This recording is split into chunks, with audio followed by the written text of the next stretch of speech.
Üroloji uzmanı Ömer Erdem Akkaya. Bugün en sık görülen testis ağrılarını değerlendireceğiz. Testis ağrıları ne yazık ki sık olarak gözüküyor. Her yaşta gözükebiliyor. Gençlerde, erişkinlerde. Testis ağrısı çok sık olarak gözüken şikayetlerden birisi. Özellikle gençlerde, yaşlılarda da bazen gözükebiliyor ama en sık sebeplerini bugün değerlendireceğiz. En sık sebepleri bir kere enfeksiyon. Erbezi iltihabı, epididimit iltihabı dediğimiz enfeksiyon olabilir. Aynı zamanda yumurtalık enfeksiyon dediğimiz enfeksiyon da olabilir. Bazen hastalar internetten okuyarak geliyorlar, hocam bende işte oluştu var, epididimit iltihabı var diye. Arkadaşlar epididimit iltihabında ya da erbezi iltihabında ya da yumurtalık iltihabında burada gördüğünüz gibi bu üstte saran, yani spermlerin üzerinden gittiği bu bölge epididim diyoruz düz bölge. Bu bölgede yumurtalık testis diyoruz. Bu bölgedeki yerlerde kızarıklık, yani skrotumun dışından torbadan kızarıklık ve şişlik olur ve bu çok bariz bir şekilde belli olur ve çok şiddetli bir ağrı yapar. O ağrı yani birkaç saat olup gitmez. Ellediğiniz zaman, dokunduğunuz zaman çok şiddetli ağrı yapar. Mutlaka bir tedavi alması gerekiyor hastanın. Mutlaka bir üroloji uzmanının görmesi gerekiyor hastanın. Onun dışında yumurtalık iltihapları bazen fıtıklar yüzünden, kasık fıtıkları yüzünden olabiliyor.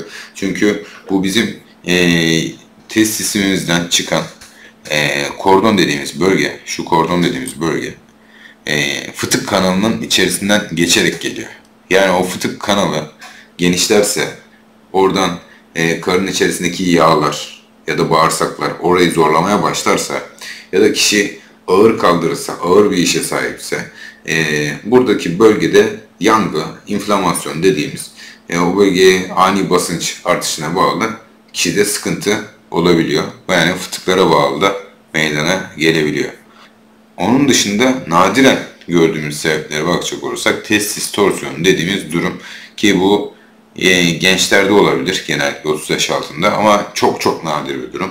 Burada da testis kordonunun böyle bu şekilde kendi etrafında döndüğünü, testisin kanlanmasının durduğunu görmekteyiz. Ama bu durum çok nadiren olan bir şey. Özellikle çocuklarda çok tehlikeli bir durum. Testisi kaybına kadar ilerleyen bir durum olduğunu görmekteyiz testis torsiyonunun. Onun dışında testis tümörleri var arkadaşlar. Yani bize skrotum ağrısıyla gelen bir hastada mutlaka biz fizik muayenesi normal dahi olsa testis ultrasonu yaptırtıyoruz. Testis ultrasonunda gerçekten bazen tesadüfen ya da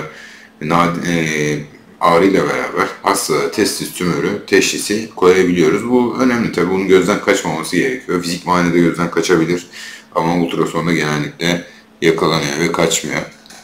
Onun dışında tabii testise direkt olarak yapılan travmalar, darbeler ya da hasta mesela diyelim halı saha maçına gitmiş, halı sahada kendini çok zorlamış, kasık kaslarını zorlamış mesela.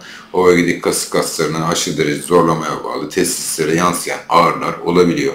Onun dışında sık olarak gördüğümüz sebeplerden bir tanesi de varikosel, yani testise giden toplar damarların genişlemesi. Burada gördüğünüz gibi bu çok klasik bir görüntü. Buradaki görüntü gördüğünüz gibi toplar damarlar kalınlaşır ve toplar damarlardaki kan akımı yavaşlar ve şişer.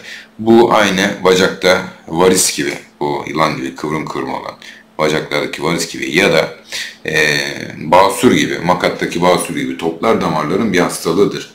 Bu da testis ağrısı yapabilir. Hastalar bazen acil servise bu nedenle başvurabilir. Burada da gene fizik muayene yapılıp gerekli tedavinin verilmesi gerekiyor. Ama şunu da net bir şekilde mutlaka söylemek gerekiyor ki testis ağrılarının açıkçası çoğu gelen hastada fizik muayenede, ultrasonda herhangi bir şey tespit etmek zor oluyor arkadaşlar. Yani yarısı tespit edilemiyor diyebiliriz sebebi, yarısı tespit edilemeyebilir. Önemli olan orşit var mı, varikosel var mı? Hastada testis tümörü var mı? Hastanın testisinde hayati bir sıkıntı var mı?